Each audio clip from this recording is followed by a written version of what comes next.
Hi, Mark Albas from Arcadia Consulting here. What helps me personally through a difficult period is walking.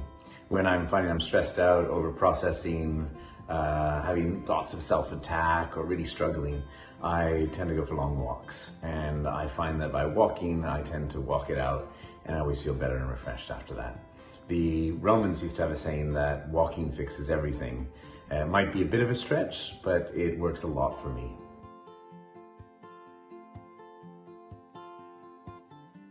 3 tips that I would give to someone who's suffering in silence are as follows. First of all, to ask for help is a sign of emotional maturity. Secondly, that you should step forward rather than step back. And thirdly, to give of yourself. What do I mean by that? Well, so many of us can suffer in silence where we think that we need to solve it out on our own.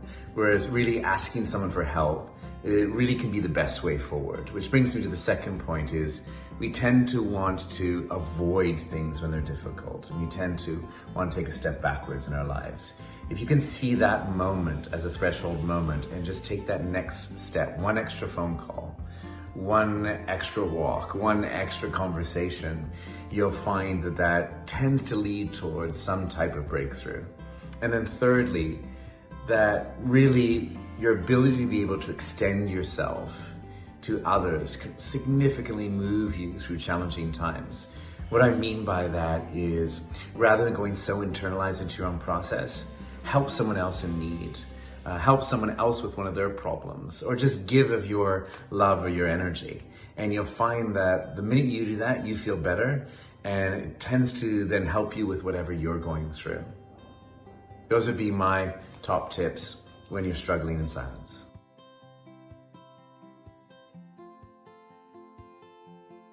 A relevant technique that I use when I'm going through some difficulty or whenever I need to recenter or balance is something that I call an inner star visualization.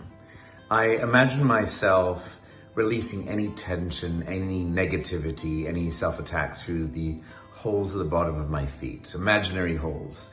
And as I breathe out, I just imagine that they're being sent into Mother Earth and being resolved that way. With my inhalation, I imagine a star at the center of my being, about 2 inches above my belly button and 2 inches inside. And with every in-breath, I sit there and I imagine that star is growing ever brighter until it expands into every cell of my body. And I feel that that's my center, that's my source, that's my ability to be able to access anything I need. The critical part of this, though, is the third step, where I then ask myself who needs my help. And whoever person appears in my mind, I then extend my light to their light. And when I do that, I come out of it feeling really valuable, valued, and doubly energized and able to go on with my day.